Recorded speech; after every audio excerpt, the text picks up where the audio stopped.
I'm down by the water here, and it's actually one of my favorite places to be. When Jesus spent time with his friends, he spent a lot of it by the water, didn't he? I think it's because our minds are a little clearer. We can think about things, and the pace just slows down. The cadence of our life can slow down a little bit, so we can learn some lessons that just sometimes just get swallowed up by all the activity of the day, huh? We give our kids allowance at our place, and not much of it. And one of my sons, Adam, had saved up a bunch of allowance, and he told me one day that he was going to buy a sailboat. Like, he went like, he could probably get one that's 3 feet long for how much he had.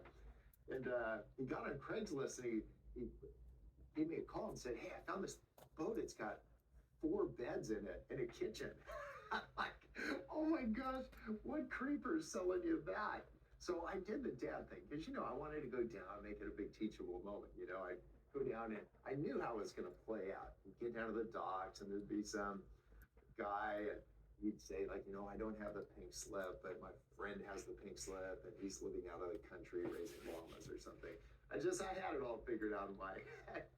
And this guy shows up. He's a scientist from Scripps Institute, and he's like a really high-functioning guy, and he starts talking about this boat as we're walking towards it, and he tells me what he does for a living. He is working on a cure for cancer.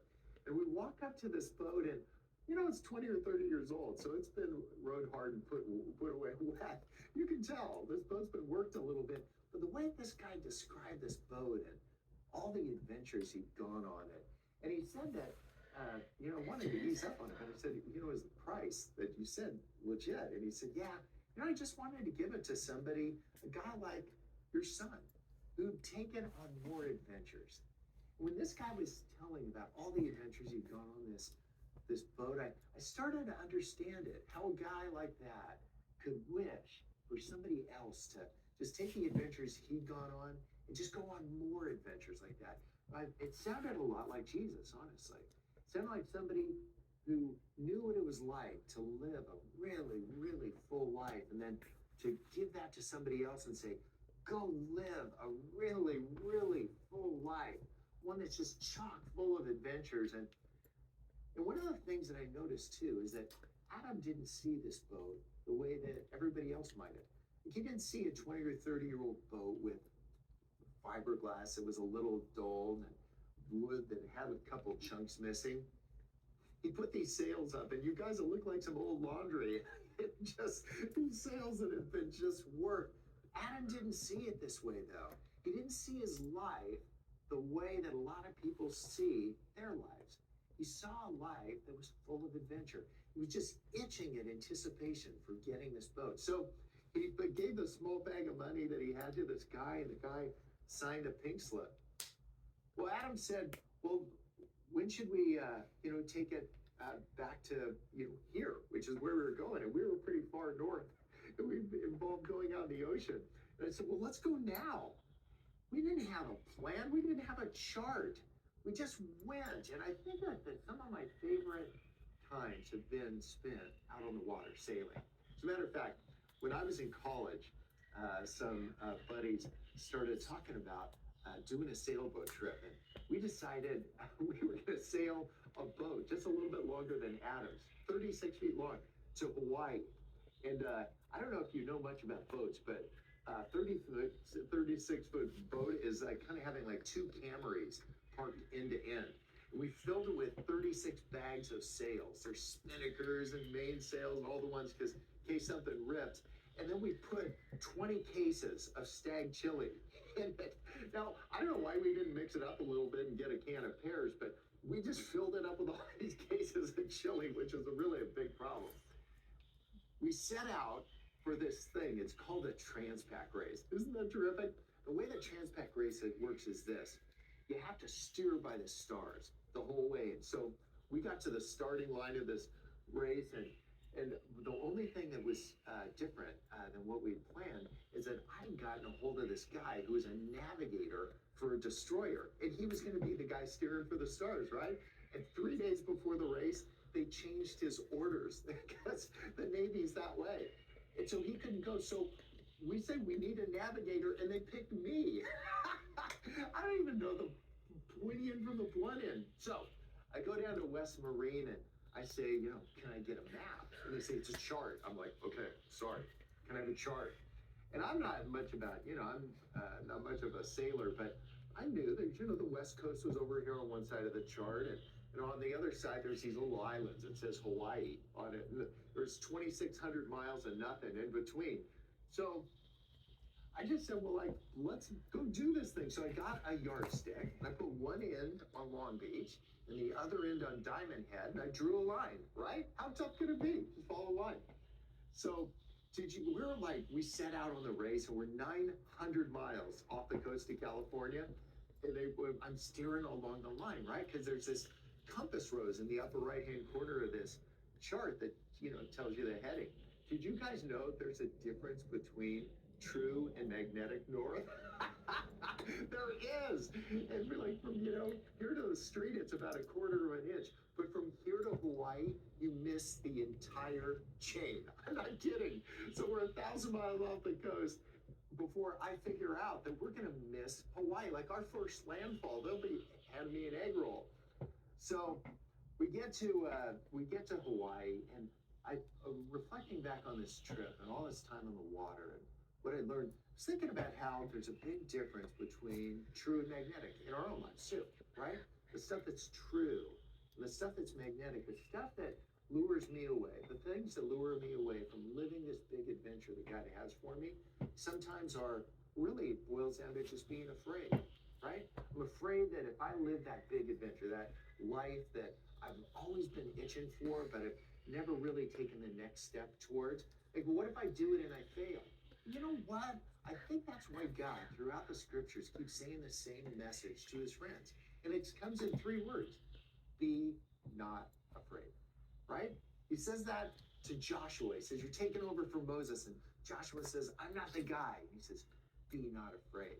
He says the same thing to Jeremiah, right? You're the new guy. And he says, I can't even get a sentence right. He says, be not afraid. He says it to Abraham before this big battle. He says, I'm your shield and your great reward. Be not afraid. And Jesus said it to 3 of his friends out in a place like this, rowing a boat. And he said, it is I. Be not afraid. I think we're just get afraid. And then I go with Adam, who's not afraid of anything. And I feel like I've got a little bit more of a camera angle on who Jesus is. He doesn't want us just putting our toe in the water. He wants us doing a cannonball. You know what a cannonball is, right? You grab your knees and you go. I'd show you one, but I wouldn't be able to finish this video. You grab your knees and you go. So Adam and I are sailing this boat in the direction we want to go. And let me give you a little navigation tip. The way you can figure out where you are is this idea called dead reckoning. Dead reckoning, you do this. You take a couple fixed points that you have. You could take a lighthouse and draw a line from the lighthouse to you. You could take a mountaintop, if you know where that is, and draw a line from the mountaintop to you. And where those lines cross, well, guess what? That's where you are. I think about that a lot in our faith. As we're moving in this direction towards Jesus, take some fixed points. Find scripture. Draw a line from scripture to you. What does that mean to me? Not what is it supposed to mean, or what do they tell you it means? What does it really, really mean to me? And draw a line from scripture to you. Take this group of people who are wise, people who know God, people who point you in the direction of Jesus, and draw a line from them to you too. And where they intersect your life, you know what? You found yourself. And then just say, so where do we go from here? Let me give you another tip about navigation. Let me tell you how to not collide with stuff. When you're out in the ocean, sailing back from Hawaii, you don't see anything. There's barely stars out there. And so if you see a light, the shortest distance between Hawaii and the U.S., it's called the Great Circle Course. And this Great Circle Course is the lane that all the freighters take to get back and forth from the west coast of Hawaii. So when you're sailing along and you're in the Great Circle Course, the one thing you don't want to do is get hit by a ship, right? And the only way you can tell they're out there is you'll see a little light on the horizon. What you do is you pick a fixed point. When you pick that fixed point, you see how that lines up with the lights of the ship. And check it every little bit and see if the light of the ship is moving ahead of the fixed point on the boat, then you know it's going to pass in front of you. And if the light is moving behind you, you're going to pass in front of that. Just keep you from colliding. So actually, we were coming back from Hawaii. We hadn't seen any boats in, I don't know, 6 or 8 days. And then one of the lights of a ship showed up. And we're in the Great Circle, of course, so I knew I didn't want to have them find the mast of our sailboat, hanging from the anchor when they pulled into port. So I turn on all the lights on the boat.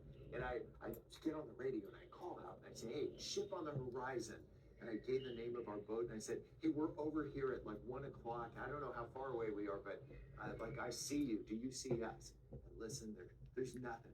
So I turn on more lights on the boat and I call about 15 minutes later. I line up on this stanchion, this fixed point. I see the lights are moving. We're on a collision course. I call again, ship on the horizon. Like, we're here. Like, do you see us? Nothing. And I check about 15 minutes later, still like it's not moving ahead or behind. We're on a collision course. So I'm not panicked, but I'm down below and there's a couple people up above and I'm making another radio call and I start hearing all this laughter. And I go and start, man, we're on this collision course with this freighter. Like, nobody should be laughing. I go upstairs to tell these guys, you guys, this is serious stuff. And I realized, what? This light from the ship was actually the moon rising through the clouds. I felt like such a goofball. They were like, all credibility was lost. They would have made me walk the plank if we had one. Sometimes we think we're going to collide with stuff. We just get afraid. And again, that's where Jesus just says, be not afraid. Like, some of this stuff that in your life, you think, if I just really go on this adventure, I'm just not going to get there, or I'm going to crash and burn along the way. And heaven's just saying, no, you won't. You're a child of God. So Adam and I round the point and we pull up to the dock here and tie up the boat. But one of the beautiful things about Adam is he didn't leave that boat tied up for long. And I think God asked that of us. We start out on these adventures, but somehow we end up tying them up at the dock. And I think Jesus is just saying, could we untie again? Could we get back to building that rocket ship that was supposed to be your life? And I know it's a harbor and everything. The boat looks terrific at the dock, but man, we were made to do adventures. So we got this boat back to the dock and we were talking about names for it. And I had a whole long list of names that would be really cool for the boat. You know what Adam said? I want to name the boat The Story. Isn't that beautiful? And it was more than just his story that he was talking about. He was talking about the guy's story that intersected with his, this scientist that had done these terrific adventures on the boat, and he wanted Adam to do the same thing. It would be part of something bigger. And so one of the things that Adam did is he untied that boat a lot. He went on terrific adventures with it. He was always out on the boat. One time I called up and said, where'd you go today? He said, Mexico. How cool is that? Who sails across? Mexico's like 9 yards that way because we're so close to it in San Diego. But there's something beautiful that happens when you're living out this adventure, living out this story. And you know what made it work is that Adam untied the boat a lot. I think that's what we need to do. We need to just untie our boats and say, what are you holding on to? What are you afraid is going to happen? Go live that big life. Get back to building that rocket ship that was your life. And there's something cool about having a fort too. Having a thing that takes you somewhere, right? For Adam, it was the sailboat. But you guys would get an old like refrigerator box. There's something beautiful. Remember when you were a kid, you get this box and you go in it, you put all your favorite stuff in it. Like, go do that. Figure out who were you made to be and what's the next step for you. And you know what one of the next steps might be? To get out of the box.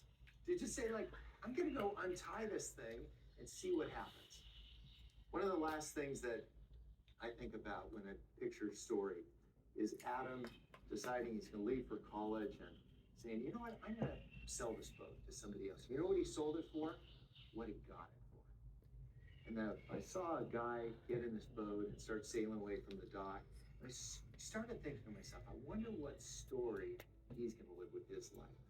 When you guys start living this story, when I start living this story without fear, without like being tied up to the dock anymore, we not only intersect our own idea of like what God has for us, but we start impacting other people's story. So here's the question I have for you. What's your story? What are you going to do next?